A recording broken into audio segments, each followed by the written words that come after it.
Welcome to Gospel Tangents. I'm Rick Bennett. We're continuing our discussion of Black History Month with Russell Stevenson. He's the biographer of Elijah Abels, and we'll talk about the end of Elijah's life. Did Elijah Abel ever affiliate with any other groups like James Strang, William Smith, or Sidney Rigdon? We'll answer that question in just a minute. We'll also talk about how Elijah worked on the Salt Lake Temple, but was never allowed to get his endowment. Did he continue to try to the end of his life? Russell Stevenson will answer that question in just a moment. Before you do that, I just want to mention a few things. Number one, we've got our Black History Month books on sale. They're 25 to 30% off, so go to Amazon.com and purchase those. Also, we'll probably have this later on this month, so if you'd like to be the first one to get a copy of it, please subscribe on our blog for $10 a month, and I will be sending you first the PDF copy of Russell Stevenson's transcript.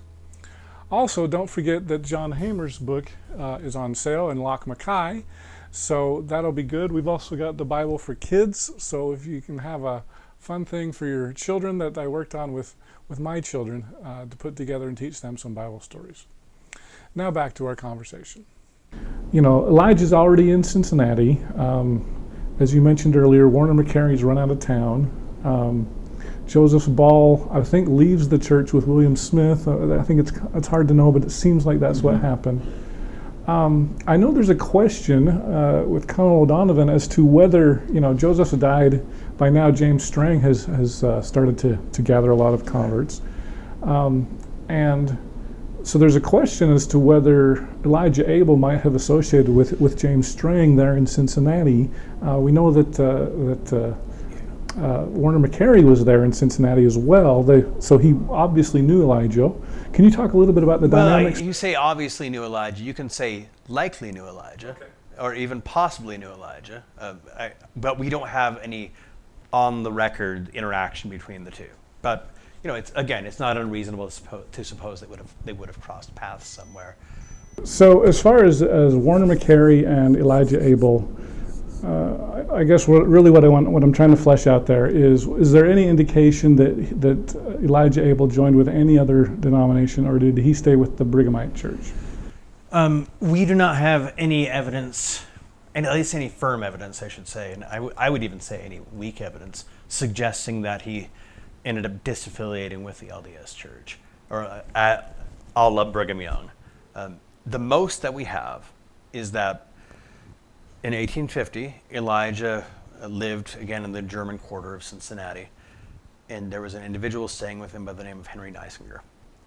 And he was a member of the Quorum of the 12 for William Smith's church, who was the brother of Joseph Smith. He had broken off from James Strang a couple of years earlier, and William Smith was having a difficult time in his church. He had an affair with somebody, and he left in disgrace, and he went to stay with Henry Neisinger, who happened to be at the time staying with Elijah Abel.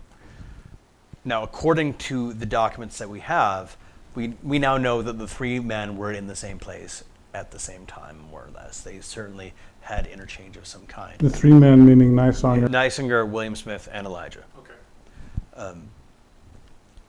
So, going with that, we can maybe conclude that Elijah was certainly diplomatic and kind and charitable. If you really want to go further out on a limb, more than the evidence that we have suggests, you can say that he affiliated with the William Smith movement. I'm not inclined to say that we have evidence to suggest that. It wouldn't take much for that kind of rumor to make it back to the Saints in Utah. And once it did, everyone knows that Elijah is kind of one of very few peoples of African descent who holds the priesthood, so he's already on thin ice. You have people like Zebedee Coltrane and Orson Hyde who are already sort of reticent to having him within their community, and you're just giving them now a reason, right? You're giving them a casus belli to not like you and to kind of kick you out of the church, execute you, or at the very least strip you of priesthood responsibilities and rights. So the fact that never happened to Elijah, it does lead us to believe that he didn't do anything so egregious as to suggest he lacked loyalty. And adding to that, Elijah really went out of his way in 1845 to defend the Quorum of the 12 against the apostates within the Cincinnati branch, or at least people that would be seen as apostates. And they were probably Rigdonite apostates, but whoever they were certainly quite open critics of the authority of the Quorum of the 12. Okay. So what happened after, I believe Elijah made it out to Utah eventually? Yes. Do we know what the time frame on that was? 1853. 1853 is when he traveled. 1854 is, he arrived in either the fall of 1853 or early 1854. We know a little bit about the travels. We know that, he, like in his company, that he became aware of what was likely a murder, right? An attempt to rob one of the individuals in his company, of his belongings. And he wrote to Brigham Young about this, detailing it with some depth. Either he wrote or he had it dictated. But on the other hand, we know as of 1838 he was not very well lettered. Is it possible that he gained some level of literacy between 1838 and 1853? That's possible, but one way or the other, this was detailed in a letter that had his name at the bottom. He arrives again late 1853, early 1854, and then, for the next approximately 30 years or so, he lives a fairly quiet life. Right? He works at a hotel. He does a little bit of this, a little bit of that. He lives at one point in the Salt Lake City 10th Ward. He pays his tithing. He continues to hold the priesthood. At no time does anyone ever attempt to strip him of his priesthood office as elder, as 70. Now in 1879, he does petition to receive his temple endowment. Right? By this point, his wife has passed away, and we do have some evidence that he petitioned Brigham Young at some point, but that's pretty late, and we don't have any contemporary documentation to back that up. So, we can maybe say that he probably did, but again, we don't know with contemporary documentation.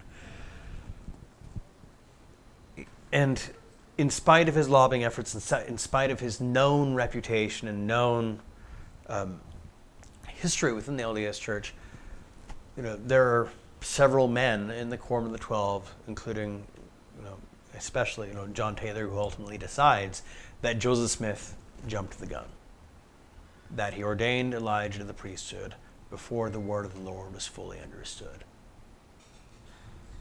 And there were some people who even questioned whether Elijah was able to hold the priesthood, after his initial ordination, like Zebedee Coltrane, where he said it was ultimately stripped from him.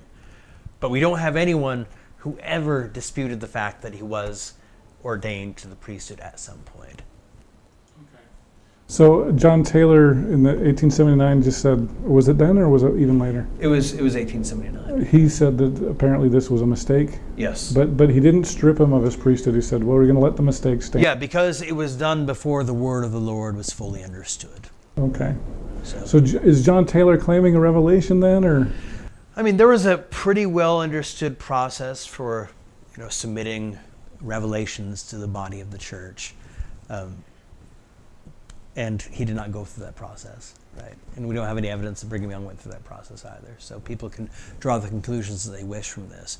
But the reason that we know about this at all is from internal minutes, conversations. L. John Nuttall recorded this in his diary, and different records of that kind. But it's not as though John Taylor sat down with his counselors or with the Quorum of the 12 and said, there was no official declaration to moment.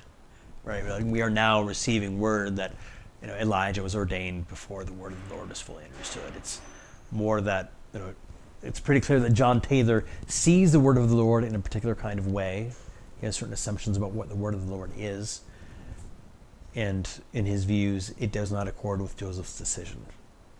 Which that's a notable belief, right? That's a notable conclusion that Joseph got something wrong, and it just so happened to be on matters race-related. Wow. Okay. Well, let's talk a little bit about the end of his life. I believe he served a couple other missions. We know that, so in his life documented, missions as such, right, where it is very clearly a mission. He served in Upper Canada, New York, and then he served a mission in the latter year of his life in Cincinnati. So that's a total of 2 missions. Some people have called the 1842 to 1853 stint in Cincinnati a kind of a mission. I mean, depending on how you define mission, right? But it certainly wasn't a mission in the way that, you know, other missions acted. You know, he lived there for a long time. He established a residence. He marries, which again, none of those things would preclude it from being called a mission. But just given how long he was there, I'm less inclined to see it as use that kind of language to describe it. So, you know, he does serve a mission in the last year of his life. We do know that, you know, he experiences some estrangement from family members. You know, that he's, as a fairly old man, he's something like, say, 74. He is not living with any of his kids. Rather, he is living with the local dog catcher. Oh my. Renting. So, you know, he was fairly alienated by the end of his life for one reason or another. And the possibilities of this are, you know, pretty extensive. You know, you could speculate all day long. We just don't have a lot of information about that. We also know that, you know, when his grandson was having his funeral, not Elijah's funeral, but the grandson's funeral, that the Salt Lake Tribune reported that a local patriarch said that only Elijah would be the only black person in heaven, or in the celestial kingdom. Who said that? There was a patriarch that was by the name of Minor, according to the Salt Lake Tribune. Now, to be fair, Deseret News roundly rebutted that. They said that is an absolutely false report. Patriarch Minor didn't say any of the things that you said that he said, yes. Huh, that's crazy. Well, do we know when he died? 1884. 1884, and I believe it was in the Deseret News that they published an obituary. Can you talk about that obituary? Yes, I mean, they published an obituary. They spoke about his missionary efforts. You know, they spoke about where he's from, you know, who baptized him. It was a fairly conventional obituary. He didn't make a great deal about his ethnic background. But it did talk about his priesthood, I think. That was a big deal. Oh yes, it referenced him being ordained. You know, but again, this is the kind of thing that, you know, when people are talking about your spiritual biography, right? That's an important thing. It's establishing your line of authority. But it didn't make a big deal about him being a black priesthood holder, right? But it did say he was a member of the priesthood. Yes. Okay. Yes. Okay. I hope you enjoyed our conversation with Russell Stevenson. Our next conversation will be our last one with Russell, and we'll talk about the LDS Church in Africa. Did you know that there were some people in Africa that discovered the Book of Mormon independently and asked for missionaries? Russell Stevenson tells us a little bit more about this. In 1960, David O. McKay, in the first presidency, they send Glenn Fisher, who had once been a mission president in South Africa, to see what's happening on the ground. Right? Are these, you know, potential converts legitimate? Do they in fact want to join the LDS Church, or are they just looking for some kind of business opportunity? And Glenn Fisher returned with a report that was gushing, right, saying these people they're the real deal, right?